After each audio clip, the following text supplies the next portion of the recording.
안녕하세요. 금요일의 과학터치 온라인 강연을 찾아주신 유튜브 시청자 여러분 만나서 반갑습니다. 저는 사회를 맡은 광주 중흥초의 이경학입니다. 오늘 강연 주제는요. 해양 환경 시뮬레이션이라는 주제로 공주대학교 장유순 교수님과 함께 하도록 하겠습니다. 교수님 반갑습니다. 예, 안녕하세요. 예, 오늘 해양 환경 시뮬레이션이라는 주제로 강연을 해주신다고 하시는데요. 예. 강연에 대해서 간단하게 소개 부탁드립니다. 예, 안녕하세요. 공주대학교 장유순입니다. 자, 오늘은 우리 바다에서 일어나는 여러 가지 환경을 해양학자들이 어떻게 연구하는지에 관해서 잠깐 소개를 해드리도록 하겠습니다. 그래서 여러분이 약간 생소하실 수가 있는데요. 해양학, 해양과학이란 무엇인가에 관해서 먼저 간략히 말씀을 드리고 해양 관측이나 컴퓨터 시뮬레이션을 통해서 해양학자들이 연구하는 그런 방법에 관해서 잠깐 같이 살펴보도록 하겠습니다. 예. 네, 교수님 말씀을 들으니까 굉장히 기대가 됩니다. 여러분들도 끝까지 잘 시청해 주시기 바랍니다. 강연에 앞서 안내 말씀 드리도록 하겠습니다.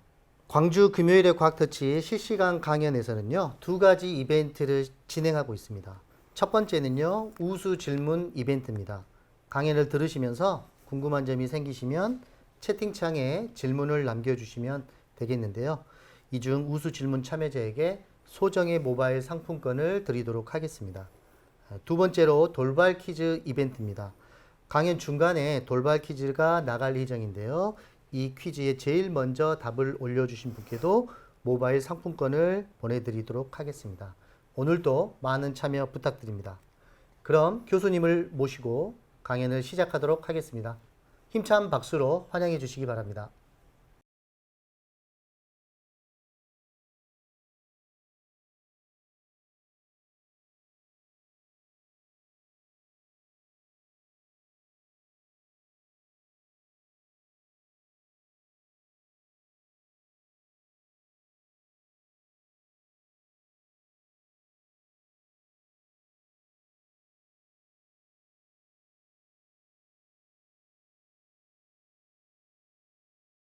자, 안녕하세요. 반갑습니다. 소개받은 공주대학교 지구과학교육과에서 해양 연구하고 학생들을 가르치고 있는 장유순 교수라고 합니다.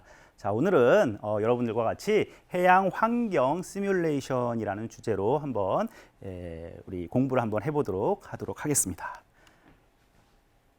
자, 우리 순서는 다음과 같습니다. 첫 번째, 해양과학이란 무엇인가, 해양학이란 무엇인가에 관해서 여러분들께 잠깐 간단히 말씀드릴 예정이고요.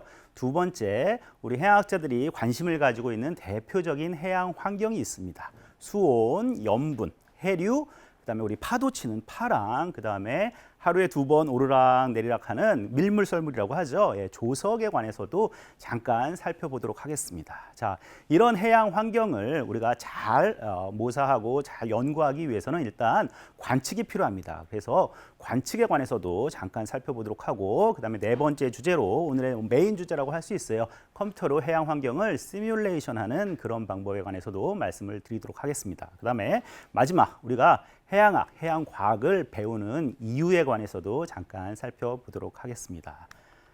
자, 첫 번째, 해양학이란 무엇인가? 해양학도 다양한 분야가 있어요. 다양한 분야가 있는데요. 저 같은 경우는 이제 해양 물리학을 전공을 하고 있지만 일단 우리 해양학에 관해서 잠깐 살펴보도록 하겠습니다. 해양학이 영어로 뭐라고 하는지 아시는 학생들이 있나요? 많은 학생들이 알 수 있을 것 같은데 해양학은 영어로 오셔너그래피다라고 얘기를 합니다. 오셔너그래피는요, 두 가지 의미로 나눌 수가 있어요. 오션은 보시는 것처럼 마린 인바이러먼트다. 우리 그냥 바다 환경이라는 얘기예요. 바다 환경이라는 얘기고요. 그다음에 그래피다라는 얘기는 여러분들이 많이 들어보셨을 거예요.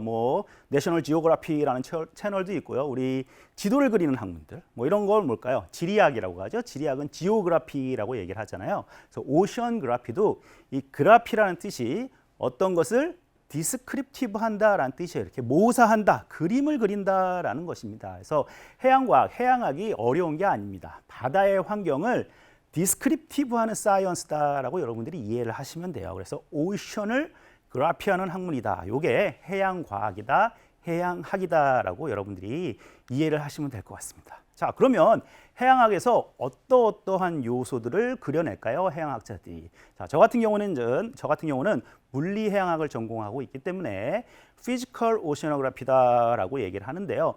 우리 물리 해양학을 공부하는 첫 번째 개론서에 보면은 제일 처음에 이렇게 나와 있습니다. 물리 해양학은 무엇인가? 첫 번째, 디스크립션이다. 뭐 오셔너그래피의 그래피랑 똑같은 뜻이에요. 디스크립션인데 뭐를 디스크립션 하냐?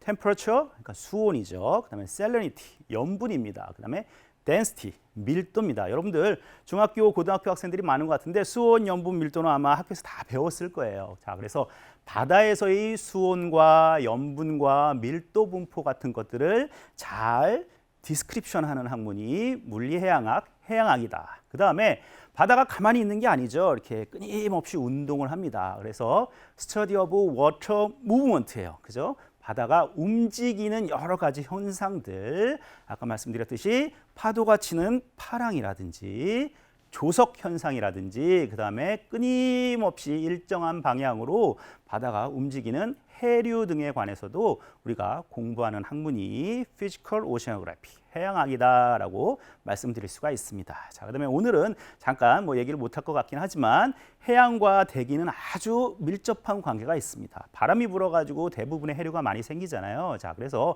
해양과 대기의 상호작용 같은 것들도 우리 해양학에서 다루고 있고, 그다음에 특별히 해수 중에 빛의 통과, 그다음에 해수 중에 음속의 통과 같은 그런 내용들도 우리 물리 해양학자들이 관심을 가지고 잘 그리는 그런 주제라고 말씀드릴 수가 있습니다. 자, 그래서 오늘 대표적으로 물리해양학자들이 그리는 수온과 염분과 해류와 조석과 파랑이 어떻게 그려지는가 대표적인 예만 간단히 일단 말씀을 드리도록 하겠습니다. 자, 첫 번째 그림이에요. 무엇을 그리냐? 수온을 그립니다. 자, 왼쪽 그래프는요, 우리 전지구 표층 수온 분포도입니다. 해양학자들이 여러 가지 관측이나 컴퓨터 시뮬레이션을 통해 가지고 평균적인 전지구 바다의 온도 분포를 그려놨어요. 뭐 우리가 많이 교과서에서 보는 그림이에요. 근데 이 그림을 그리는 게 그렇게 쉽지가 않습니다. 여러 가지 데이터들이 몇십 년 동안 축적이 돼야 되기 때문에, 자, 우리는 이 그림을 보면 아주 쉽게 알 수 있어요. 어디가 가장 따뜻한가요? 그렇죠. 적도 해역이 많이 따뜻해요. 태양 복사 에너지를 가장 많이 효율적으로 받는 적도 해역의 온도가 30도가 넘는 그런 해역들도 있습니다. 근데 같은 적도를 봐도요, 서태평양과 동태평양을 보면 어디가 더 따뜻해요? 그렇죠. 서태평양이 더 따뜻한 걸 알 수 있습니다.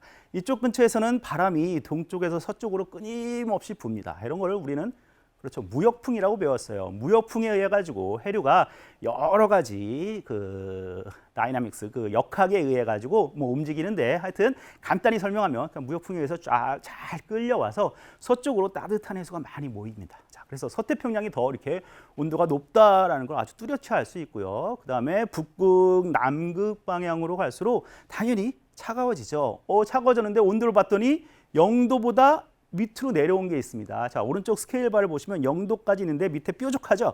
뾰족하다라는 얘기는 0도보다 밑에 있는 온도가 있다라는 얘기예요. 바다에는 염분이 있기 때문에 0도에서 물이 얼지 않습니다. 마이너스 1도, 마이너스 1점 몇 도 같이 북극이나 남극해에서 아주 차가운 물들도 물 상태로 존재를 하게 됩니다. 이 왼쪽 그림이 전 지구였고요. 오른쪽 그림은 우리나라 주변 해역을 조금 더 확대해서 자세히 그린 겁니다. 우리나라 보시면 우리나라 바다가 저 정도의 평균 온도를 분포를 보이고 있구나라는 걸 여러분들이 확인을 하실 수가 있습니다. 뭐 대체적으로 당연히 밑에 저위도 지역이 온도가 높고 점점 올라갈수록 온도가 낮아지는 걸 볼 수 있어요. 동해 같은 경우에는 위도에 평행하게 이렇게 등온선이 분포를 하지만 이 서해, 이 황해죠. 황해 같은 경우에는 이렇게 약간 좀 복잡한 형태를 보이는 것도 알 수 있고, 전체적으로 남서쪽에서 북서쪽으로, 북동쪽으로 이렇게 등온선이 좀 치우쳐 있다라는 그런 인상을 받기도 합니다. 이런 거는 조금 이따 다시 말씀을 드릴게요. 자, 두 번째 비슷한 걸로 염분이 있습니다. 셀리니티 분포예요. 이것도 해양학자들이 수많은 관측을 통해 가지고 전지구 표층 평균 염분을 구해놨습니다. 보시면 태평양과 대서양이 있죠. 어느 게 더 염분이 높나요? 여러분 염분의 정의는 많이 들어봤을 거예요. 이 해수 중에 포함되어 있는 염류의 양, 그렇죠? 해수에 1kg에 포함되어 있는 염류의 그람 수를 나타내는 게 염분인데, 자 대서양을 같은 걸 살펴보시면요, 태평양보다 염분이 훨씬 높은 걸 알 수 있어요. 그러니까 대서양 바닷물이 태평양 바닷물보다 조금 더 짜다라고 쉽게 생각을 하시면 될 것 같습니다. 왜 그럴까요? 그렇죠. 대서양이 태평양보다 많이 건조해요. 비가 덜 옵니다. 그런 어떤 지리적인 그런 차이 때문에 이렇게 염분의 분포가 차이가 나는 걸 알 수 있고, 태평양을 봐도 자, 이 적도 태평양보다 약 30도, 남이 30도 이런 쪽이 염분이 높은 걸 알 수 있어요. 이것도 왜 그렇죠? 그렇죠. 태평양 적도에는 비가 많이 와요. 표층에 비가 많이 오니까 이 염분을 포함하지 않는 그런 담수가 많이 표층으로 오게 돼가지고 염분이 상대적으로 낮고, 위도 30도, 마이너스 30도 이런 지역에서는 특별히 고압대가 존재를 합니다. 고압대가 존재를 하면 건조해지기 때문에 염분이 높은 것을 알 수 있습니다. 이렇게 다양한 분포 같은 것들을 여러분들이 확인할 수가 있어요. 자, 오른쪽 그림을 보시면은 우리나라 근처예요. 우리나라 근처를 보면 와, 동해랑 황해는 완전히 다른 걸 알 수 있죠. 이 황해 같은 경우에는 표층 염분이 아주 낮습니다. 이거 왜 그럴까요? 그렇죠.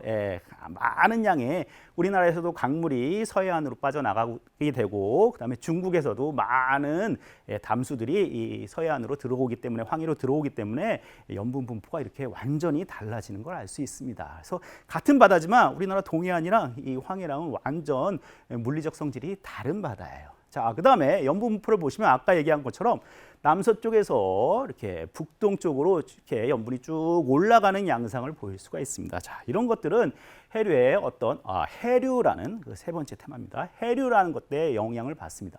자, 첫 번째 아주 큰 사진인데요. 이거는 전지구 해류예요. 자, 여러분 보시면 알겠지만 우리 태평양을 먼저 봅시다. 태평양의 북적도 해류 보이죠? 자, 적도 약간 북쪽에서 동쪽에서 서쪽으로 흐르는 그런 북적도 해류가 있고요. 이것이 우리나라 쪽으로 쫙 올라오면서 쿠로시루 해류가 됩니다. 그다음에 북태평양 해류, 그다음에 캘리포니아 해류처럼 해서 이렇게 큰 순환을 이루는 이런 걸 이제 환류 시스템이라고 하는데, 이런 해류들이 다 정의가 되어 있습니다. 남반구도 마찬가지고요.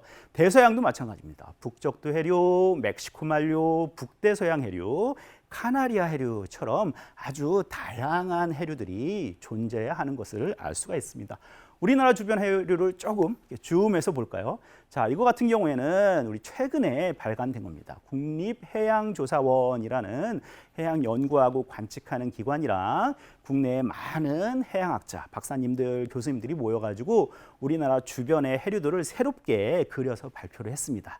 우리나라 주변의 해류의 가장 근원이 되는 게 쿠로시오 해류가 있어요. 자, 이렇게 서태평양으로부터 이렇게 고온, 온도가 높고 염분이 높은 그런 물덩어리를 계속 우리나라 쪽으로 수송을 하게 됩니다. 자, 이게 동해로 들어와서 동안 난류가 되고요. 그다음에 북한으로부터 내려오는 북한 한류랑 만나기도 합니다. 그 다음에 황해에서는 황해 난류 형태로 점점점점 되어 있죠. 이게 항상 들어가는 건 아니고요.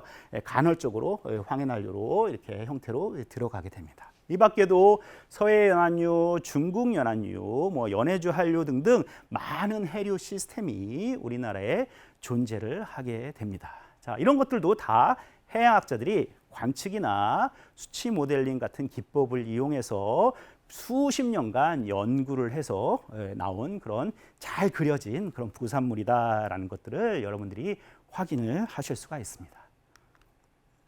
돌발 퀴즈가 나왔네요. 자, 퀴즈를 하나 드리겠습니다. 방금 설명드린 내용이에요. 우리나라에 따뜻하고 염분이 높은 해수를 전달해주는 해류의 이름은 무엇일까요? 자, 아시는 학생들, 기억나는 학생들은 정답을 남겨주시면 제가 강의 마무리에 직접 알려드리도록 하겠습니다. 자, 우리 수온, 염분, 해류까지 공부를 했어요. 자, 그 다음에 대표적으로 해양 현상 중에서 타이드, 조석 현상이다라는 것들이 있습니다.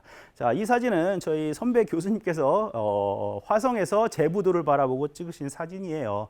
자, 보시면은 저쪽 섬 제부도가 보이는데 그쪽을 가기 위해서 차량들이 잘 움직이고 있는 걸 볼 수 있습니다. 한 6시간 후에 같이 찍으셨어요. 어떻게 됐을까요? 자, 다리가 다 없어졌죠. 자, 이게 밀물이 쫙 들어와 가지고 해수면이 높아져 가지고 이제 이 다리가 잠긴 것을 볼 수 있습니다. 자, 이런 현상이 뭐냐? 이 조석 현상 때문에 그렇죠. 그래서 제가 자료를 한번 그려봤어요. 이거 그냥 뭐 컴퓨터로 되게 쉽게 그릴 수가 있습니다. 2012년에 한 달 동안 인천에서 조위 변화를 그려봤습니다.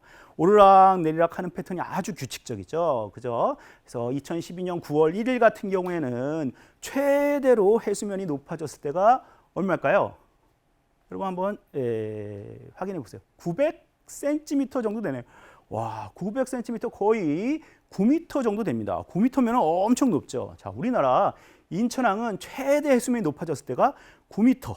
그죠? 거의 0m에서 9m까지 오르락 내리락 하다가 한 10일, 12일 정도 되면 조차가 좀 작아지고 그 다음에 다시 조차가 커지고 조차가 작아지고 커지는 이런 규칙적인 현상이 나타나는 것을 알 수 있습니다. 전 세계적으로 매우 유명한 지역이 우리나라 이 서해안이에요. 서해안은 이렇게 크게 조차가 크기 때문에 넓은 갯벌 같은 것도 상당히 많이 생깁니다. 그래서 이런 해수면의 변동 같은 것들도 관측을 통해 가지고 잘 해양학자들이 그려내고 있습니다. 자, 이거 같은 경우에 한 달 자료인데요. 하루 자료를 제가 한번 보여드릴 거예요. 이것도 뭐 제가 최근에 그린 건데 2022년 8월 12일 자료네요. 아까 저 빨간색 그림이 인천항입니다. 인천항 보시면은 자, 하루에 2번 오르락 내리락 하는 걸 알 수 있습니다. 거기도 거의 9m 정도까지 올라가죠. 그래서 H라고 표시되어 있는 게 하이타이드, 제일 높았던 그런 만조 시간이고요.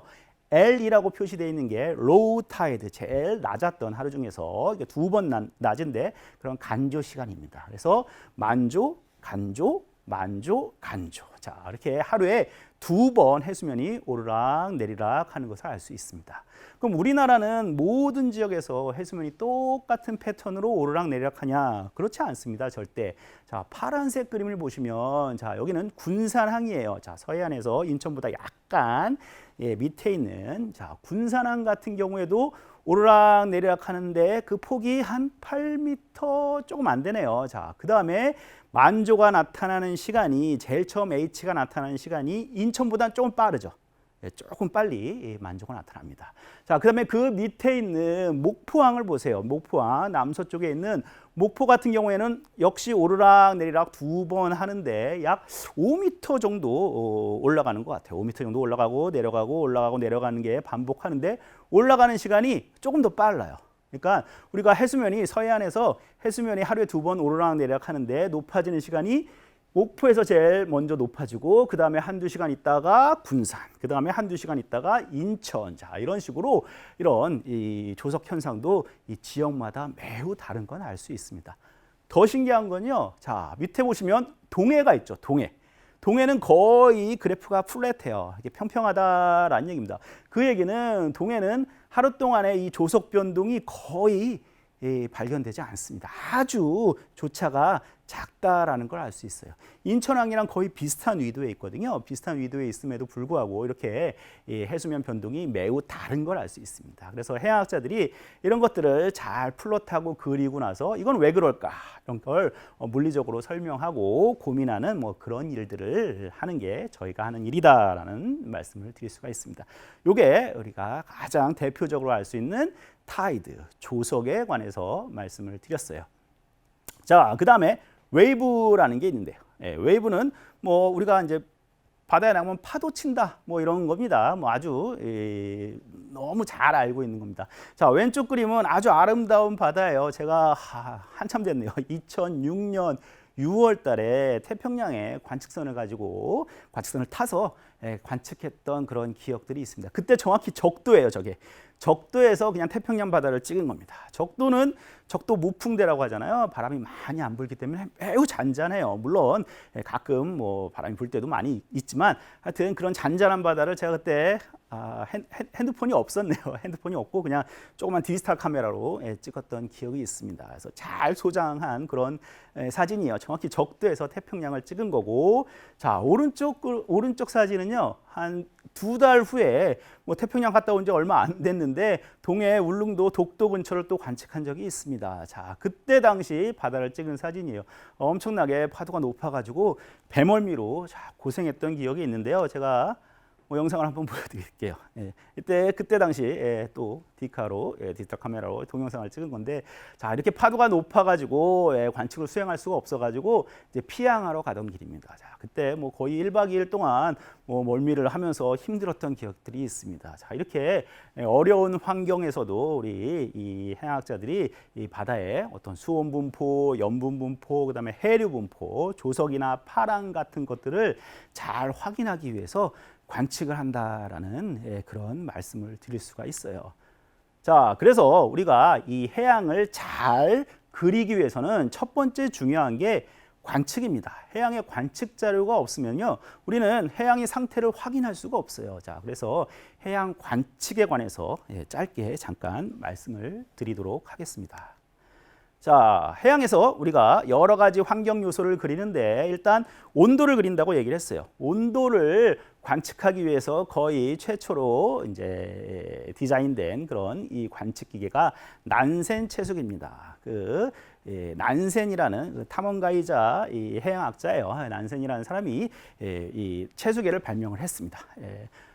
이때까지는 해양의 표층에 온도를 재기 위해서는 직접 물을 떴어요. 그 다음에 뭐 10m층, 20m층, 30m층으로 물의 온도를 재기 위해서는 거기다 로프를 매달아 가지고 체스통을 이렇게 하나, 두 개 이렇게 연속적으로 답니다. 그래서 그때 딱 수심이 되면은 뚜껑이 딱 닫혀 가지고 그때 물을 뜨고, 그다음에 20m 뭐 예를 들어서 20m의 물을 뜨고, 그다음에 뭐 50m면 50m의 물을 딱 직접 떠 가지고 물을 채수하는 거죠. 그래서 채수해서 그 안에 온도계를 꽂아 가지고 온도를 재는 거예요. 그러니까 되게 힘들었겠죠. 그래서 전 지구 바다에 이 3차원적인 표층뿐만이 아니라 10m, 20m 3차원적인 그런 수온 분포를 알기 위해서 수많은 채수 활동을 했어야 됐습니다. 자, 이 다음에 우리가 주로 썼던 또 관측 기계가, 여러분들 뭐 생소하실 수 있지만 XBT라는 관측 기계가 있어요. 영어로는 Expandable Basemograph이다라고 얘기를 하는데요.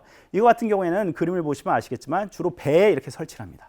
배에 설치를 해가지고 버튼을 딱 누르면요, 이렇게 포탄 투하하듯이 쭉 이렇게 바다로 쭉 그냥 떨어지는 거예요. 자, 그래서 주로 연구선 말고요, 그냥 우리 컨테이너선, 뭐 이렇게 여러 가지 컨테이너선이 있죠. 상업용 선박이나 비행기 같은 데서도 쓸 수 있습니다. 자, 그래서 이런 이 관측 기계를, XBT라는 관측 기계를 그냥 자유 낙하시킵니다. 여기는 깊이를 재는 센서도 없어요. 깊이를 재는 센서도 없어가지고 자유 낙하시키면은 시간에 따른 뭘 알까요? 깊이를 알 수 있어요. 깊이를 대략적으로 알 수 있어가지고 단순하게 이쪽에서 수온 센서만 있어가지고 이 줄이 쫙 연결되어 있습니다. 줄이 연결되어 있어가지고 이쪽에 보시면 XBT 뭐 오토 라운처 해가지고 그 안에 데이터 로거 같은 것들이 들어 있습니다. 그래서 데이터를 이렇게 수집할 수 있는 그런 장치가 있습니다. 이거 안타깝게 한 번 쓰고 버리는 거예요. 그냥 바닷속에 버리는 겁니다. 아, 이거 해양 쓰레기다라고 생각하시는 분들이 있겠지만, 하여튼 예전에는 자, 이런 일회용 수온 관측 기기를 이용해서 바다를 많이 관측했던 그런 시대가 있었습니다. 자, 이제는요, 수온, 염분 이런 것들을 어떻게 관측하냐 봤더니 CTD라는 기계로 관측을 합니다. 자, 지금 보시는 동영상이 이 CTD라는 그 관측을 연구선에서 쫙 바다로 투하시키는 거예요. C는 뭐의 약자냐면은 컨덕티버티의 약자고요. 자, 뭐 화면을 잠깐 보시면서 뭐 설명을 들으세요. 지금 이제 다 영어로 나오기 때문에 제가 이제 설명을 대신 해드리겠습니다. 해양의 염분을 재기 위해서는요, 실제 염류량을 재지 않고 전기 전도도로 바꿔서 잽니다. 그래서 전기 전도도가 많이, 전기가 잘 흐르는 해양은 염분이 높은 해양이에요. 그래서 C라는 이니셜을 땄고요. 그 다음에 나머지 수온과 깊이를 재는 센서들이 있습니다. 자, 옆에 동그랗게 채수통 같은 것들이 보이죠. 그러니까 사실 가운데 CTD가 있고요. 여전히 옆에 이렇게 물을 뜨는 채수통들이 존재를 하게 됩니다. 이게 아까 얘기했던 난센 채수기처럼요, 10m, 20m, 30m에서 물을 채수를 하는 거예요. 그다음에 CTD는 연구소에서 내리면은 이렇게 자동으로 이렇게 데이터가 쭉 나옵니다. 지금 녹색으로 쫙 보이는 게 있죠? 아, 이게 엽록소 양이네요. 클로로필 양이고, 빨간색은 수온, 그다음에 심지어 산소량, 뭐 염분량 이런 것들도 다 잴 수 있습니다. 자, 이게 연구선에서 CT를 내리고 이제 물을 채수했어요. 물을 채수해가지고 물을 직접 떠서 이제 관측하는 팀들이 있습니다.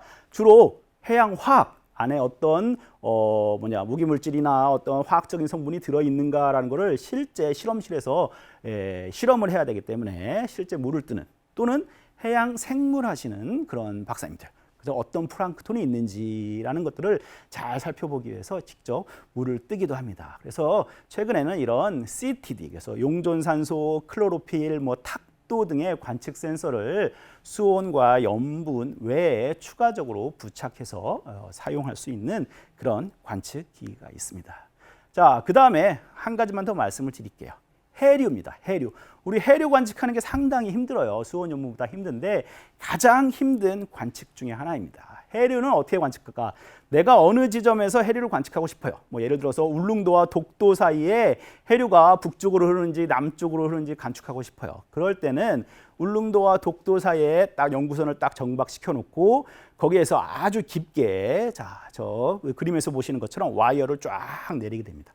와이어를 내려서 그걸 고정시켜야 돼요. 고정시키려면 어떻게 돼야 될까요? 제일 밑에 계류추라는 게 보이죠? 우리 이 선박을 바다에서 딱 고정시키려면 뭘 내려? 닻을 내려라 그러잖아요. 그 닻이랑 똑같은 겁니다. 앵카라고 하는데 아주 무거운 이 쇳덩어리 같은 걸 달아가지고 쫙 내립니다. 쫙 내려서 이게 선으로 쭉 연결을 해요. 연결해가지고 위에 보시면 글라스 플롯이라고 해서 부위 같은 것들이 있습니다. 공기가 차 있는 부위 같은 거를 중간중간 매달게 되면 위로 둥둥둥둥 떠가지고 선이 쫙 일렬로 쫙 이렇게 연결이 되겠죠. 자, 그 다음에 내가 원하고자 하는 그런 수심에 저기 보시면 RCM이라고 써 있네요. 레코딩 커런트 미터라는 것들이 있습니다. 그런 유속계를 딱 달아요. 이 유속계는 여러분이 알고 있는 풍향풍속계랑 예전에 아날로그 방식은 비슷합니다. 그래서 프로펠러가 있어가지고요. 프로펠러가 빨리 돌면은 유속이 세다라는 걸 알 수 있고 이쪽으로 이렇게 나침판 같은 것들이 있어가지고 방향을 잡아가지고 유향, 커런트가 어느 쪽으로 흐르는지를 다 관측할 수가 있습니다. 자, 그래서 한 장소에서 연속적으로 해류를 관측할 수 있는 그런 장점이 있습니다. 자, 그런데 이렇게 관측을 하면은 이 데이터는 어디에 보관될까요? 자, 요즘 같은 경우는 인공위성으로 바로 쏘기도 하는데 여기는 RCM2 커런트 미터 자체에 보관이 돼요. 그래서 우리가 연구선이 다시 가가지고 이걸 회수를 해야 됩니다. 회수하는 작업이 상당히 어려워요. 밑에 아주 무거운 계류추가 있다고 그랬죠. 이거를 같이 들어올리는 게 아니에요. 이거 같은 경우에는 그것도 역시 바다에 버리게 됩니다. 근데 버리는 방법이 중간에 그 계류추 바로 위에 음향분리 장치라는 게 있습니다. 특정한 주파수를 쏘면은 여기 음향이 이렇게 딱 이렇게 고리 형태로 딱 되어 있는데 분리장치가 자동으로 이렇게 풀리게 됩니다. 자동으로 풀리면서 위쪽으로 쭉 뜨게 되는 거죠. 자, 그래가지고 이 유속계랑 이런 것들을 다 회수해서 이제 과학자들이 이제 실험실에 와가지고 그 지역의 해류를 분석을 해서 아까 보여드린 해류도 같은 것들도 같이 만들게 된다라는 것입니다. 이거 같은 경우에는 이 작업하는데 상당히 오래 걸려요. 오래 걸리고 위험하기 때문에 주로 한번 나갔으니까 아까 방금 소개드린 제 밑에 보시면 CTD 관측, 수온과 염분 같은 것들도 같이 관측을 하게 됩니다. 이게 이제 유속을 관측하는 그런 방법이에요. 자, 그래서 해양 관측의 역사 및 장단점에 관해서 잠깐 정리해서 말씀을 드리면요. 일단 난생 채수기는 이제 생략을 했어요. 자, 그 다음에 XBT 제일 처음에 나오죠. 아까 일회용으로 수온을 관측하는 XBT가 있다라고 얘기했습니다. XBT는 일회용으로 수온만 관측해요. 근데 우리는 염분도 알아야 되고 해류도 알아야 되잖아요. 자, 그래서 CTD라는 보다 정밀한 기계를 아직까지 사용을 하고 있습니다. 근데 CTD는 아주 정확합니다. 그런데 단점이 있어요. 되게 비싸요. 비싸고 CTD를 운영하려면 연구선이 쫙 출항을 같이 해야 돼요. 자, 그래서 많은 연구 인력과 기름 같은 것도 많이 우리가 필요로 하겠죠. 그렇기 때문에 한번 관측하는데 상당히 많은 비용이 듭니다. 자, 그 다음에 오늘 소개는 안 드렸는데 인공위성이 있습니다. 세틀라이트, 인공위성을 이용해서 해수면을 쫙 한 번에 해수면 높이라든지 그 다음에 해수면 온도라든지 이런 것들을 관측을 할 수 있습니다. 근데 인공위성도 단점이 있어요. 구름이 꼈을 때는 관측이 잘 안 되고요. 그 다음에 표층만 관측할 수 있어요. 그죠? 나는 심층 해류를 좀 궁금해. 심층의 해류도를 한번 그려보고 싶어라는 사람들은 이렇게 인공위성을 관측을 하기가 어렵습니다. 자, 그래서 최근에 이제 나온 관측 시스템이 무인 해양 관측 시스템이다라는 것입니다. 아고라는 것이 있는데요. 제가 잠깐 동영상이랑 같이 소개를 시켜드리도록 하겠습니다. 자, 바다에서 이렇게 연구선이 쫙 갑니다. 연구선이 이렇게 조그맣네요. 자, 이런 무인 해양 관측 시스템을 지금 떨어뜨렸어요. 자, 이런 게 아고플롯이다라는 겁니다. 이렇게 국제적으로 협력해가지고 전 세계 해양 상태를 좀 잘 관측해보자라는 얘기입니다. 이 아고플롯은 자, 여기 자막을 보시면 자, 열기구처럼 바다를 쫙 떠다니게 돼요. 그래서 안에 있는 부력을 자동으로 이렇게 조절하게 됩니다. 부력을 조절해서 내가 쫙 가라앉게 돼요. 그래서 과학자들이 미리 세팅해 놓은 보통 한 2km 정도까지, 요새는 뭐 3km, 4km까지 가라앉는 것도 있는데요. 자, 이렇게 심층을 가라앉고 거기에서 이제 동력을 끕니다. 동력을 끄면 심층 해류를 따라서 자연적으로 떠다니게 돼요. 떠다니는 게 아니라 이렇게 잠수하게 되죠. 잠수한 상태에서. 자, 그래서 심층 해류를 따라서 잠수를 한 다음에 다시 올라옵니다. 부력을 조정해서 자동으로 올라오면서 수온과 염분을 관측하게 돼요. 자, 그래서 관측된 자료는 이거 같은 경우에는 자기가 포함하고 있는 게 아니라 실시간으로 인공위성으로 보냅니다. 그래서 위성에서 데이터를 우리가 실시간으로 연구실에서 받아가지고 지금 현재 상태의 해양의 수온, 염분을 잘 관측을 할 수가 있습니다. 이게 지금 21세기에 지금 운영되고 있는 해양 관측 시스템인데 전 세계에 몇 개 있을까요? 자, 여기 자막에 나오네요. 한 3,000개 이상이 지금 떠 있습니다. 지금 실시간으로. 그래가지고 현재 해양을 조금 더 조밀하게 정확하게 해양학자들이 판단을 하고 확인을 할 수가 있는 그런 아주 좋은 시스템이 지금 구비가 되어 있습니다. 자, 아고 시스템 말고요. 하나만 더 말씀드릴게요. 글라이더라는 게 있어요. 여러분들 드론 아시죠? 드론이 바다에도 있습니다. 바다 드론이다라고 얘기를 하는데요. 아까 아고 시스템 같은 경우에는 심층으로 내려간 다음에 원하는 곳으로 갈 수 없어요. 그쪽에 해류를 따고 가는 거예요. 그래서 우리가 해류를 관측하는 겁니다. 그렇지만 내가 원하는 지역을 일부러 과학자들이 미리 세팅을 해놔서 그쪽을 따라가지고 수온, 염분, 해류를 관측할 수 있게 만든 해양 로봇이라고 보시면 됩니다. 이런 글라이더 시스템도 지금 아주 활발하게 운영이 되고 있습니다. 자, 이렇게 많은 관측 시스템이 있으면 해양을 잘 표현할 수가 있겠네요. 자, 그런데 관측에도 이렇게 한계가 존재를 해요. 제가 하고 있는 연구 목표를 잠깐 말씀드리면요. 저는 아주 보다 정확한 해양 상태를 재현을 하고 지금 최적의 해양이 어떤 상태인가, 그 다음에 앞으로 해양이 어떻게 변할 것인가라는 걸 예측하는 데 관심을 가지고 있습니다. 그러기 위해선 그렇죠, 해양 관측이 필요해요. 자, 그런데 해양 관측은 지금 아무리 많이 투자를 하고 있지만 실제 관측 자료가 많이 부족합니다. 드넓은 해양을 다 관측할 수가 없어요. 자, 그 다음에 관측 요소도 몇 개 국한되어 있습니다. 아까 CTD 하면 수온, 염분을 잰다고 그랬죠. 나는 다른 요소도 조금 더 많이 생산하고 싶은데 관측 자료가 이런 한계가 있습니다. 그래서 제가 하고 있는 연구가 수치 모델링이다라는 겁니다. 이건 이제 여러분들한테 설명해 주기 약간 난이도가 높아가지고 간단히만 말씀을 드리면, 수치 모델을 하는 이유가 크게 세 가지가 있습니다. 자, 첫 번째 이유가 역학 실험이다라는 게 있어요. 이거는 조금 어렵게 느껴질 수가 있는데 뭐 그런 거 아닙니다. 우리 아까 해류를 배웠죠. 해류가 서쪽, 이 해안의 서쪽을 끼고 움직이는 해류가 동안을 끼고 움직이는 해류보다 훨씬 더 빨리 흐르는 특성이 있어요. 그래서 해양학자들이 왜 그럴까 궁금해해요. 그래서 여러 가지 가정을 세우죠. 지구자전 효과가 위도에 따라 달라져서 그러나? 아니면 뭐 수심이 바뀌어서 그러나? 이런 것들을 우리가 실험을 하고 싶은데 우리는 이거는 자연 현상에서 일어나는 거기 때문에 우리가 어떻게 바꿀 수가 없어요. 이런 원인을 찾기 위해서 수치 모델이다라는 걸 합니다. 이건 잠깐 뒤에 다시 한번 설명을 시켜드리고, 그 다음에 해양을 보다 정확하게, 그렇죠? 부족한 관측 자료를 메꾸기 위해 모델링을 하고 앞으로를 예측하기 위해서 우리가 수치 모델링을 한다라는 걸 여러분들이 아시면 될 것 같습니다. 자, 잠깐 이 지구과학의 특징에 대해서 말씀드릴게요. 이 해양학은 지구과학의 커다란 학문 분야의 한 서브 과목입니다. 저는 이제 지구과학을 전공을 했으니까 넓게 보면 지구과학은요, 아주 물리화학, 생물처럼 기초과학이에요. 기초과학이고 우리 지구에서 일어나는 다양한 환경을 연구하는 환경과학이고 종합과학이다라고 정의를 할 수가 있습니다. 그 중에서 지구과학이 아주 특징적인 특징이 있어요. 첫 번째는 지구과학은 아주 다양한 시공간 규모를 연구를 합니다. 아주 뭘까요?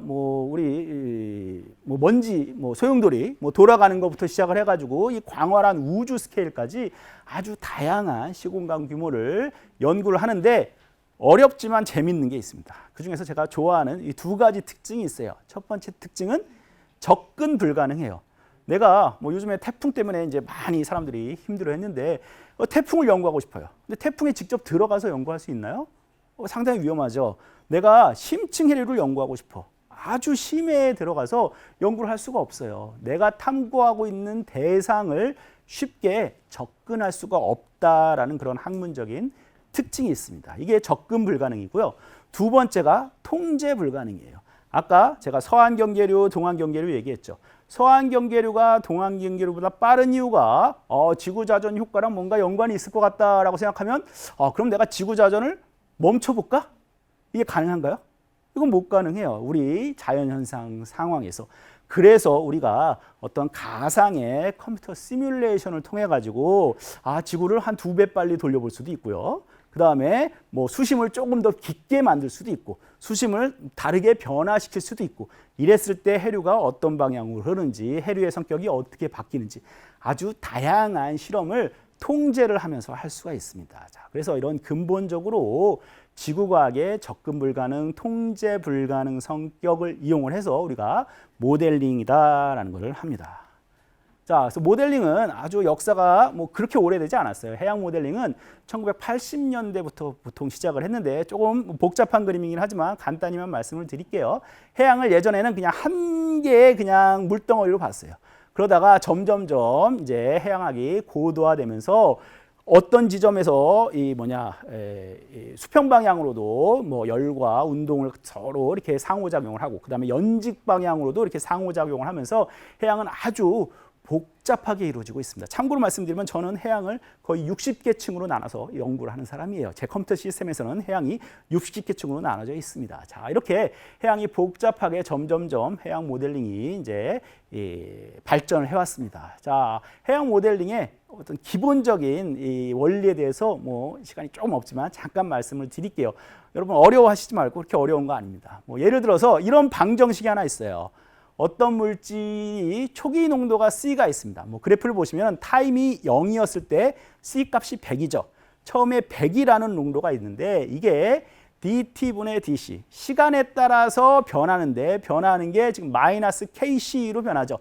점점점 줄어든다라는 얘기입니다. 자, 요게 하나의 방정식이에요. 여기서 우리가 모르는 값은 시간에 따른 c의 변화를 알고 싶어요.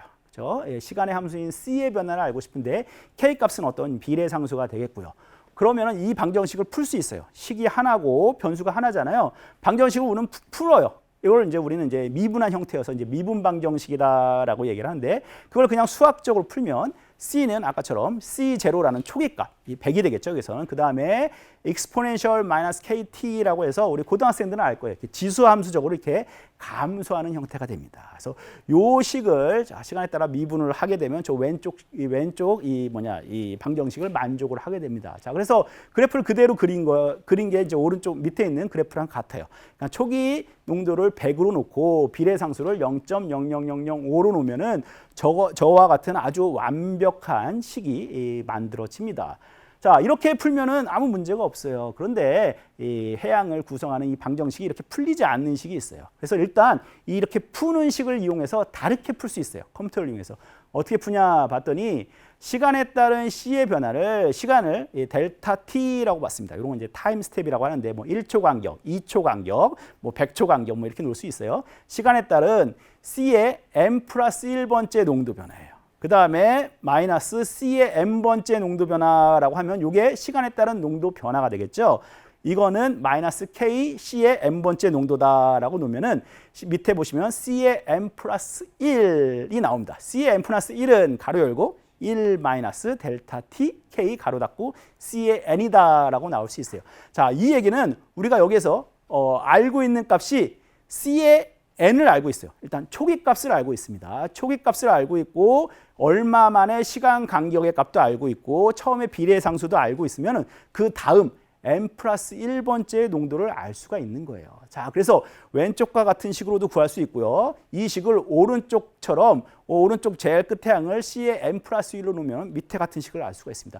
두 식이 조금 차이가 나지만 거의 비슷해요. 근데 어떤 식이 조금 더 유용할까라는 것들은 이제 우리가 뭐 양해법, 음해법 해가지고 좀 전문적인 용어가 있는데 뭐 왼쪽 같은 경우에는 내가 T랑 K를 어떻게 좀 잘못 조정을 하면은 마이너스가 돼요. 농도가 마이너스 값이 나오면 안 되겠죠. 그렇게 되면 이제 계산이 오류가 되는 뭐 이런 형태들이 나타나는데 이걸 제가 여러 가지 방법으로 한번 그냥 강의 오기 전에 플롯 해봤습니다. 검은 라인이 아까 말한 우리가 수학적으로 푼 해예요. 수학적으로 푼 해이고 그다음에 빨간색, 파란색, 뭐 녹색 이런 것들이 초기값을 주어서 다양한 모델 기법을 이용해서 푼 그런 수치해다라는 걸 알 수 있습니다. 자, 그래서 이런 방정식을 이용해서 우리가 방정식을 직접 수학적으로 안 풀고 초기값만 알면은 그거의 변화량을 이용을 해가지고 다 문제를 풀 수가 있습니다. 그래서 해양은 되게 복잡한 방정식이 있어요. 그래서 시간에 따른 처음에 뭐 편미분이긴 하지만 시간에 따른 유의 변화, 그 다음에 x 방향의 유의 변화, y 방향의 유의 변화가 있고 이것을 구동하는 여러 가지 힘이 있습니다. 자, 이런 것들을 아까와 같은 방법을 이용해서 초기값을 이용을 하면 어떻게 돼요? 시간에 따른 변동도 알 수 있고요. 그 다음에 밑에 것은 공간에 따른 변동도 알 수 있어요. 내가 어느 지점에서 ij 포인트에서의 값을 알면은 그 옆에 값도 똑같은 방법을 이용해서 수치적으로 구할 수가 있습니다. 이게 여러분 조금 어렵겠지만 뉴메리컬 모델, 그죠? 수치 모델의 기본적인 이 방법이다라는 걸 말씀을 드릴 수가 있었는데 수치 모델은 이렇게 4차원 상태의 아주 조밀한 이 모든 지역에서 계산이 가능하지만 많은 계산이 필요해요. 그래서 좋은 컴퓨터가 필요합니다. 자, 그래서 뭐 제가 쓰고 있는 컴퓨터를 뭐 잠깐 소개시켜 드릴게요. 저 제일 왼쪽 위에 있는 게 KMA, 저 예전에 기상연구소에서 근무를 했습니다. 기상연구소에서 쓰던 기상청 옛날 버전의 슈퍼컴퓨터고요. 오른쪽에 가이아라고 써 있는 게 이제 미국 연구소에서 쓰던 슈퍼컴퓨터입니다. 그다음에 그때 당시에 미국에서 제일 좋은 타이탄이다라는 슈퍼컴퓨터고요. 자, 오른쪽 끝에 있는 컴퓨터는 제가 지금 연구실에서 설치해서 쓰고 있는 컴퓨터예요. 보시면 아시겠지만 이 컴퓨터 하나하나가 슈퍼컴이 따른 게 아닙니다. 모든 컴퓨터의 CPU를 다 모아놓은 거예요. 그래서 되게 연산이 빠르게 돌아갈 수 있는 그런 컴퓨터입니다. 자, 그래서 우리나라가 꾸준하게 이런 이 자연과학을 발전시키기 위해서는 대용량의 컴퓨터가 필요합니다. 그래서 2013년에 제가 미국에서 귀국했을 때 우리나라 슈퍼컴의 어떤 상황이 어떻게 되냐라는 걸 한번 조사한 적이 있어요. 그래서 여러분들 관심 있으면 한번 top500.org라는 그런 사이트에 한번 들어가 보세요. 그럼 현재 1등부터 500등까지 전 세계 슈퍼컴퓨터 현황이 있습니다. 그래서 쭉 추적을 해보면 예전에는 91등이었어요. 그게 이제 조금 시간이 지나면서 100등, 뭐 200등까지 떨어졌죠. 자, 그래서 새로운 이제 우리가 슈퍼컴을 사용을 하게 됩니다. 그게 이제 21등으로 다시 올랐고요. 자, 그 다음에 또 이제 시간이 지나면서 점점점 좋은 컴퓨터가 나오고 과학기술이 발전을 하면서 더 좋은 컴퓨터가 요구가 돼요. 자, 그래서 이런 식으로 계속 이 컴퓨터가 업그레이드가 됩니다. 그래서 지난달에 제가 한번 조사를 해봤더니요, 우리나라가 일단 지금 한 10몇인가요? 16위 정도 되는 것 같아요. 그래서 삼성에서 지금 제일 좋은 슈퍼컴퓨터를 운영을 하고 있네요. 자, 그 다음에 31위, 32위가 우리 기상청에서 일기예보 하는데 사용을 하고 있습니다. 자, 그 다음에 카이스트 컴퓨터도 있고요. 자, 그 다음에 SKT 컴퓨터 뭐 이런 것들이 다 분포가 되어 있네요. 그래서 여러분들이 오늘 한번 집에서 한번 보세요. 세계 1위 컴퓨터는 어느 나라가 갖고 있는가? 그때 다릅니다. 지금은 아마 미국이 갖고 있을 것 같아요. 근데 몇 년 전에는 중국이 세계 1위 컴퓨터를 갖고 있었어요. 한번 찾아보시기 바랍니다. 그래서 제가 있었던 연구소가 이런 이 프린스턴 연구소가 이 해양 모델이나 이런 이 기상 모델, 일기예보 모델 같은 것들을 잘 운영하는 아주 유명한 그런 연구소입니다. 여러분께 잠깐 소개시켜 드리면 잘 모르실 거예요. 커크 브라이언이라는 박사님인데요. 제가 제일 존경하는 과학자입니다. 해양 모델을 선도적으로 만드신 박사님이고요. 그쪽에 이제 해양에 관련된 그런 아주 유명한 교수님이 계세요. 기호라는 교수님이 계셨고요. 이분은 해양 지질학을 아주 그 선구자셔가지고 이 기호라는 해저 지형을 이제 발견하신 분이십니다. 그 다음에 핀란드 교수님도 계세요. 핀란드는 여러분들이 엘니뇨 라니냐 잘 알죠? 라니냐라는 이름을 명명하신 분이세요. 그래서 핀란드 교수님도 계시고 그 다음에 프린스턴 하면 아인슈타인이 있죠. 아인슈타인이 있습니다. 그분보다 더 유명해진 분이 있어요. 작년에 지금 이제 노벨상을 많이 이렇게 발표를 하는데 노벨 물리학상을 받으신 분이십니다. 마나베 스쿠로 박사님이라고 이 해양 모델이나 대기 모델에 처음 선구자적인 그런 논문을 쓰셨던 분입니다. 제가 아까 말씀드렸던 커크 브라이언 박사님이랑 친구세요. 그래서 두 분이 아직까지 지금 거의 90이 다 되셨죠. 그런데 이제 연구를 하고 계십니다. 자, 그래서 이 연구소에서 거의 마지막으로 시뮬레이션한 그런 결과를 여러분들께 서비스로 잠깐 보여드리도록 하겠습니다. 이 바다를 이렇게 아까 촘촘히 나눈다고 그랬어요. 어떤 시간에 어떤 지역의 초기값만 알면 수치적으로 그저 시간에 따른 시공간적인 변동을 알 수가 있다라는 얘기입니다. 바다를 이렇게 촘촘히 나눠가지고 지금 보시는 것처럼 여러분들이 여기 대서양에 흐르는 저건 이제 멕시코 만류인데요. 멕시코 만류의 흐름을 잘 이렇게 수치적으로 시뮬레이션, 그러니까 어디 밖에 나가서 관측을 하지 않고요. 물론 이제 관측 자료를 초기 자료로 쓰죠. 초기 자료로 써가지고 이 슈퍼컴퓨터 같은 것들을 이용해서 시뮬레이션한 결과입니다. 교수님, 시뮬레이션 결과가 잘 맞나요? 물론 잘 안 맞을 때도 있고요. 잘 맞을 때도 있습니다. 근데 저거 같은 경우에서는 인공위성 자료랑 비교를 해보면 거의 유사한 패턴이 나타난다라는 걸 알 수 있습니다. 그래서 아주 생각보다 바다는 아주 역동적으로 움직이고 있는 걸 알 수 있습니다. 우리 교과서에서 보는 해류가 이렇게 한 줄로 그려져 있는데 그렇지가 않아요. 아주 상당히 역동적으로입니다. 자, 적도로 왔네요. 우리 태평양 적도로 왔어요. 태평양을 보시면 자, 적도는 아까 수온이 높다라고 했죠. 근데 적도 한가운데 조금 수온이 낮은 곳들이 이렇게 보이죠. 이렇게 보이는 걸 알 수 있습니다. 자, 이런 것들은 우리가 용승이 일어나는 지역이다라는 얘기입니다. 어떤 원인에 의해서 바닷물에 밑에 있는 바닷물이 이렇게 올라와 가지고 강한 이 태양 복사를 많이 받는 적도 해역임에도 불구하고 차가운 이 해수가 존재하는 그런 용승 해역 같은 것들도 이런 시뮬레이션을 통해 가지고 우리가 잘 확인할 수가 있습니다.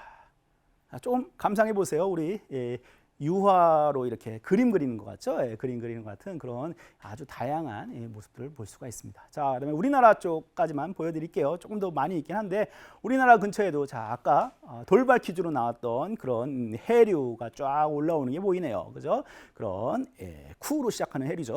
그런 해류가 잘 변동을 하면서 올라오는 그런 모습까지 잘 시뮬레이션 되고 있는 걸 알 수 있습니다. 자, 그래서 오늘 여기까지 이 해양 시뮬레이션 하는 방법을 배웠고요. 마지막으로 제가 한 말씀만 드릴게요. 우리가 해양학을 배우는 이유에 대해서 말씀을 드릴게요. 이건 제가 강의를 하면서 모든 학생들한테 얘기를 하는데요. 어떤 학생들이 얘기를 해요. 해양학은 너무 어려워요. 아까 얘기한 것처럼 서한강화 현상 우리가 왜 배워야 되나요? 저는 차라리 해양에 관련된 낚시하는 법 배우고 싶어요 라고 얘기할 수 있어요.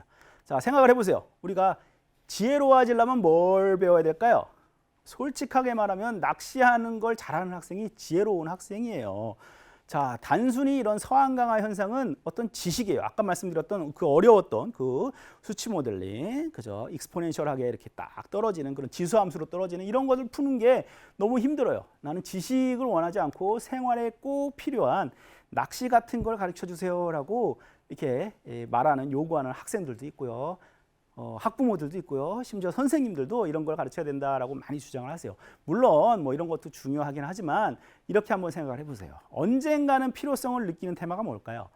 낚시하는 거 이런 것들은 생활에 필요하니까 여러분들이 언젠간 필요성을 느껴요. 학교에서 졸업을 하고 여러분들이 나중에 생활에 필요하면 이렇게 유튜브 같은 걸 통해서 요새 찾아볼 수도 있습니다. 하지만 이런 해양학, 이런 지식, 이렇게 서한 강화 현상이 일어나구나, 이런 현상이 있다라는 것들은 여러분이 지금 시점에 학교 선생님들이 과학 시간에 가르쳐 주지 않으면 평생 모릅니다. 예를 들어서 저기 아프리카에 있는 학생들은 지구가 자전한다는 사실 알까요? 모를 거예요. 그렇지만 걔네들은 해피하지만 여러분들이 지구가 자전한다는 사실을 알면서 이런 지구 환경을 더 잘 이해할 수가 있고 세상을 바라보는 안목이 더 커질 수가 있습니다. 말 그대로 해양학, 해양과학은요. 순수과학이에요. 제 좌우명입니다. 학이 시습지면 불영여로합니다. 이게 공자님이 하신 말씀인데 때때로 익히면은 기쁘지 아니한다. 그러니까 공부를 하고 새로운 지식을 습득할 때마다 기쁘다라는 마음입니다. 그래서 지금 바다에서 일어나는 여러 현상도 제가 항상 공부하면서 이제 기쁨을 느끼고 있습니다. 짧은 시간이지만 여러분께 이 정도 말씀을 드렸습니다. 자, 해양 환경 시뮬레이션에 관해서 이 정도 말씀을 드렸고요. 우리 질문이 있으시면 질문을 올려주시면 되겠습니다. 자, 수고하셨습니다. 감사합니다.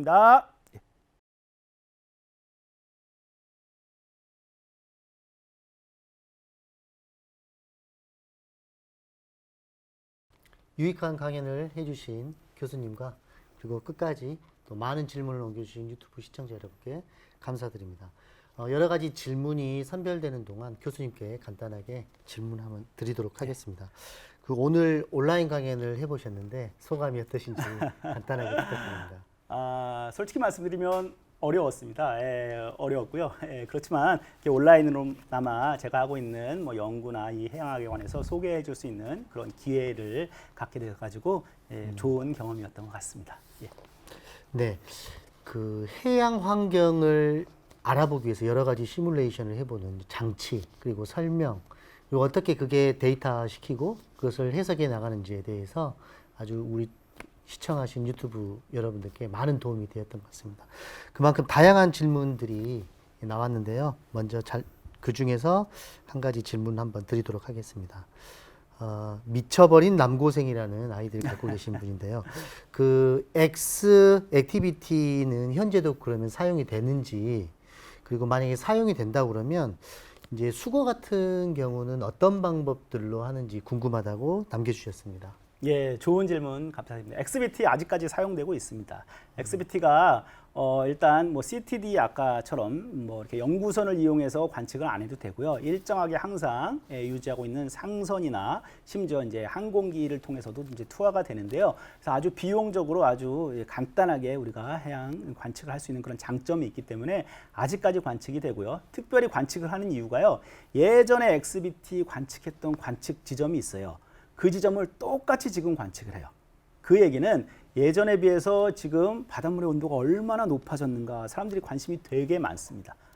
왜 그럴까요? 우리 기후변화에 관해서 관심이 있잖아요. 그래서 뭐 한 70년대, 80년대 관측했던 자료를 똑같이 관측하기 위해서 아주 효율적으로 아주 싸게 관측할 수 있는 방법이기 때문에 관측을 합니다. 근데 아쉽게 회수는 못해요. 회수는 못하고 지금 바닥에 떨어져 있는 뭐 이런 상태라고 말씀드릴 수가 있습니다. 예. 네. 다음으로는 오제이님께서 남겨주셨는데요. 그 해양 관측 기기는 다른 나라에서도 이제 설치를 해놓고 계속 볼 수가 있는지 그게 궁금하다고 남겨주셨습니다.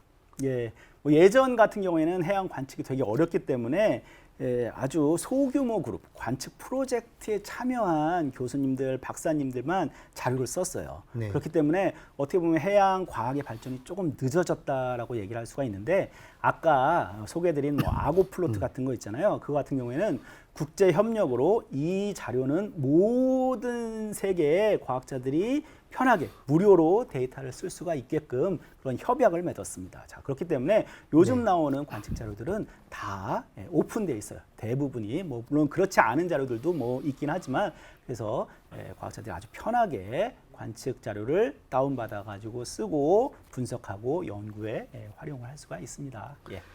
네, 좀 비슷한 질문일 수도 있는데 한방스라는 님께서 남겨주셨습니다. 그 바다에도 국경이 있는 것으로 아는데 각자 바다에서 수집한 그 데이터를 전 세계가 공유하는 것인지 궁금하다고 남겨주셨습니다. 예, 대부분의 나라들이 당연히 공유를 합니다. 근데 물론 이제 군사적인 목적으로 수집하는 경우가 있어요. 뭐 오늘 설명은 안 했지만 네. 뭐 음파의 전달이라든지 네. 뭐 예를 들어서 잠수함 같은 거를 이제 디텍트하려면 이제 음파가 어떻게 굴절하고 뭐 이런 걸 잘 알아야 되잖아요. 그래서 네네. 일부 군사적인 목적으로 수집한 뭐 이런 거를 제외하고 해양 과학을 위해서 수집한 그런 자료들은 대부분이 공유를 하고 있습니다. 근데 아직까지 뭐 북한은 공유를 안 하고 있는 것 같아요. 예. 네. 여러 가지 해양 그 자원들 그리고 해양 환경을 시뮬레이션 하기 위해서 가까이 있는 저희 북한에서도 자료를 함께 공유했으면 좋겠다는 생각을 조심스럽게 해봤습니다. 제2님께서 남겨주셨습니다.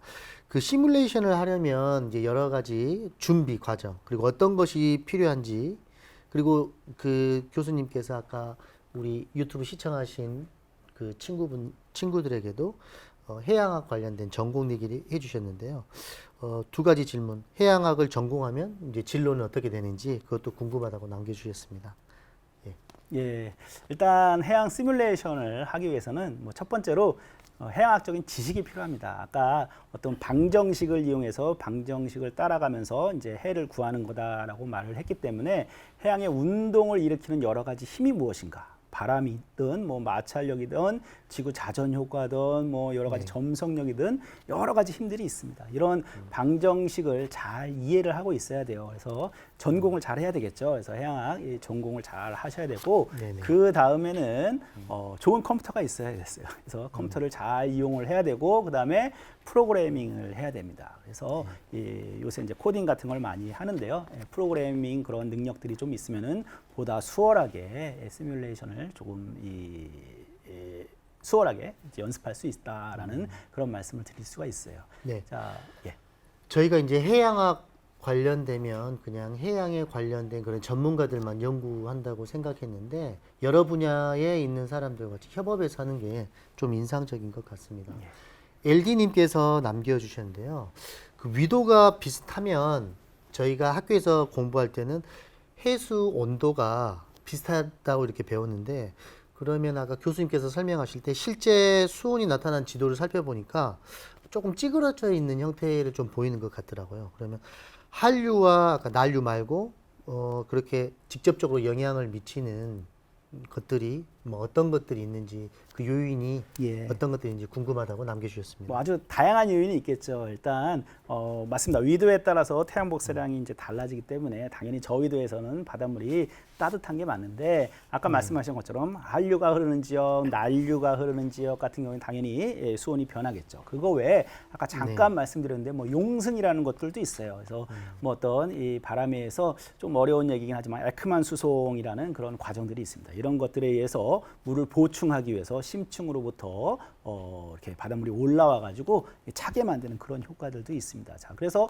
적도 같은 경우에도 용승이 많이 일어나고요. 그다음에 태평양 같은 경우에서도 주로 동태평양 연안, 그래서 캘리포니아 연안이나 그다음에 페루 같은 그런 연안에 이 해안선과 평행하게 바람이 불면은 용승이 잘 일어나는 그런 환경이 조성이 됩니다. 그래서 여러 가지 원인에 의해 가지고 항상 위도에 평행하게 동일하게 이 수온 분포를 보이는 것은 아닙니다.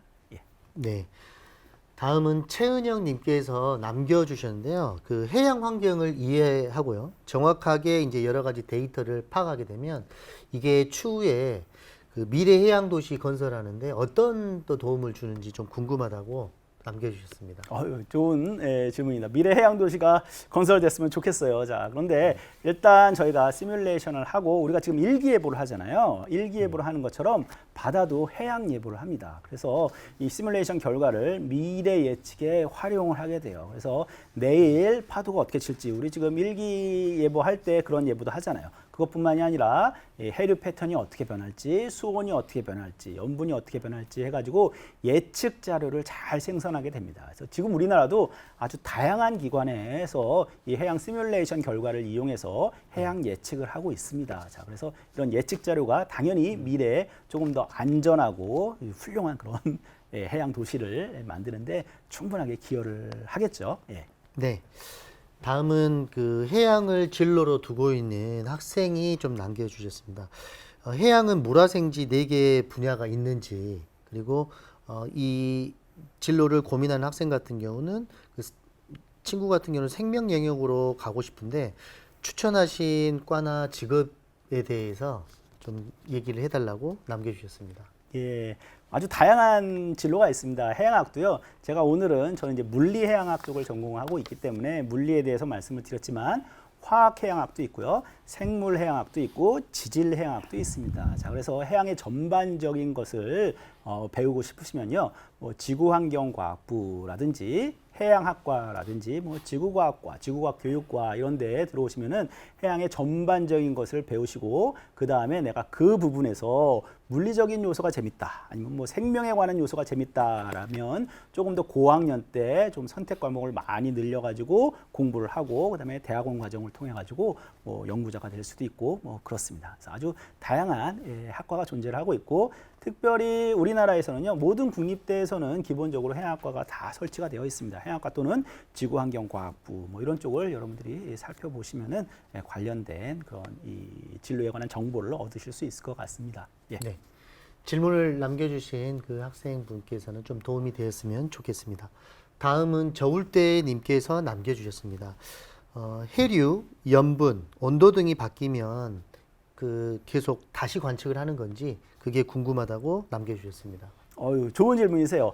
바다는 끊임없이 변해요. 그래가지고 우리가 끊임없이 관측을 해야 되는 그런 이유 중에 하나입니다.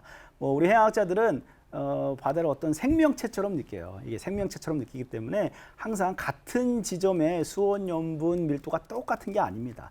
오늘 다르고 내일 다르고 그다음에 10년 후 다르고 그다음에 100년 후에 지구 온난화에 의해서 어떻게 바뀔지 모릅니다. 자, 그래서 끊임없이 우리가 해양 관측을 해야 되고 관측에 투자를 해야 되는 그런 이 대표적인 이유가 바다는 생명체다. 이렇게 말씀드릴 수가 있어요. 자, 그래서 끊임없이 변하는 바다를 관측하고 그걸 기반으로 예측하고 시뮬레이션하기 위해서 그런 작업들이 필요한 건 맞습니다. 네. 크라운 샘도에서 선생님께서 남겨주신 것 같아요. 그 조금 전에 교수님께서 답변해 주신 그 내용하고 좀 연장된 내용인 것 같아요. 그 드넓은 바다에서 어떻게 이렇게 자세하게 염분이나 온도를 측정할 수 있는지 궁금하다고 얘기하셨습니다. 일단 많이 측정해야 되고요. 많이 측정해야 됩니다. 이게 실제 아까 말씀드렸던 악어 플로트라든지 그다음에 글라이더 같은 것들이 무인 해양 관측기기로 많이 투자를 하면 많이 측정이 가능하죠. 자, 그런 방법들이 있고요. 그다음에 오늘 소개는 많이 안 드렸는데 인공위성으로 한꺼번에 측정할 수 있습니다. 사진 찍듯이. 그래서 수온도 측정할 수 있고요. 인공위성으로. 그다음에 해수면 높이, 그다음에 요즘에는 염분도 인공위성으로 측정을 할 수가 있습니다. 그래서 해수면 밝기 같은 것들을 이용을 해가지고 염분 값으로 보정을 해서 이렇게 변환을 시켜가지고 하는 방법들이 있거든요. 그래서 여러 가지 관측 자료를 이렇게 혼합해서 사용을 하면 조금 더 조밀한 그런 이 관측 자료를 얻을 수 있습니다. 네, 정확하게 그 해양 환경을 좀 더 알아보기 위해서 여러 가지 데이터를 좀 효과적으로 활용하는 것. 그리고 저 변화된 주기를 잘 선정해가지고 데이터를 계속 업데이트하는 게 굉장히 중요하다라는 생각을 해보게 됩니다. 오늘 돌발 퀴즈가 있었는데요. 교수님, 돌발 퀴즈 정답이 무엇이셨나요? 돌발 퀴즈는요. 많은 학생들이 아실 것 같은데 쿠로시오 해류입니다. 네, 정답을 맞춰주신 분은 DAYI님이 되겠습니다. 다시 한번 축하드립니다. 축하드립니다. 네. 오늘 여러 가지 질의응답도 해보고 특히 진로에 관련된 질문도 함께 받아봤습니다. 그리고 교수님께서 열정적으로 끝까지 강연도 해주시고 답변도 해주셨는데요. 다시 한번 감사드리도록 하겠습니다. 여기까지 해서 질의응답을 모두 마치도록 하겠습니다. 다음은 2022년 광주 발명 페스티벌과 함께하는 금요일의 과학터치 특별 강연을 안내해 드리겠습니다. 자세한 내용은요, 광주과학문화협회 유튜브 채널 GSC를 참고하셔서 확인해 주시면 감사하겠습니다. 오늘은요, 해양환경 시뮬레이션이라는 주제로 공주대학교 장유순 교수님과 함께 자리를 가져보았습니다. 교수님과는 여기서 인사드리도록 하겠습니다. 교수님, 감사합니다. 감사합니다. 지금까지 시청해 주신 유튜브 시청자 여러분, 감사합니다.